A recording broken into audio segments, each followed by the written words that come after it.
Today we're talking about how to get out of debt by defining your vision. Coming up.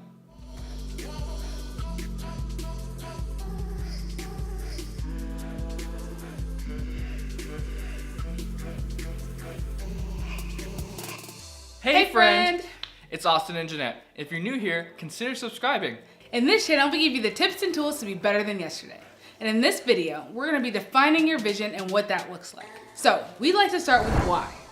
Yep, because if you don't know why you're doing something, then you will have no motivation on actually fulfilling it. What is that motivation for you? Is it to grow wealth? Is it to retire early?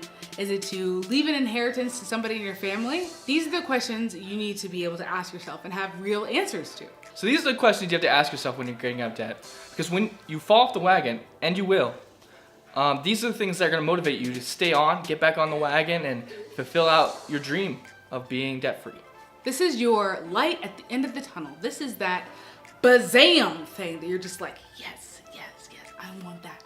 I want that. So we're not saying that everyone's debt-free journey is perfect, because it won't be, right? We've had, stepping stones we had to go through. We've fallen off the wagon many times, right? Not many. Okay, we've fallen off the wagon a few times. Yes. And just know that if it was easy, everyone would do it, right? True. So there's not a whole lot of people out there who want to do the things you do and become debt-free, because it's not the easiest journey, but it is a journey worth traveling. Absolutely. So if you have a partner or spouse, this is something you need to talk about with them.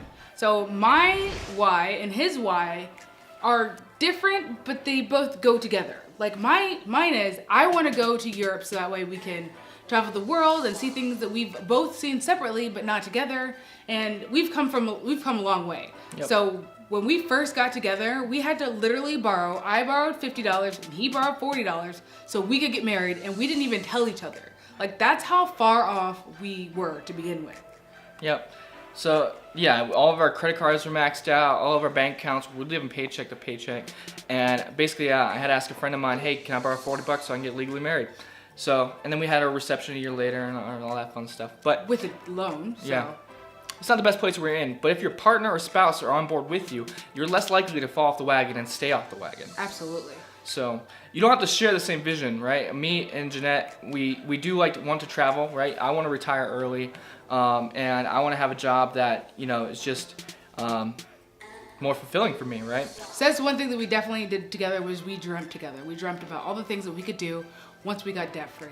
And then you know what else we did? Once we made the dream, we wrote it down. So that way we can always look at it. We have it in a spot in our kitchen, actually. So when people come over, they see it too, which is kind of awkward. But that keeps us grounded, because we spend a lot of time in the kitchen with our child, like teaching her things and cooking together and just being together as a family. So we wanted someplace where we always are, where everybody in our family can see it, and that we're all focused on the same goal. Even though we have a toddler, even though she doesn't really understand, when she gets older, she'll understand what those things mean and how we're just teaching her through our example. So once you write down your vision, you can't forget about it, right? It's there in front of you, and you're presented with it each day.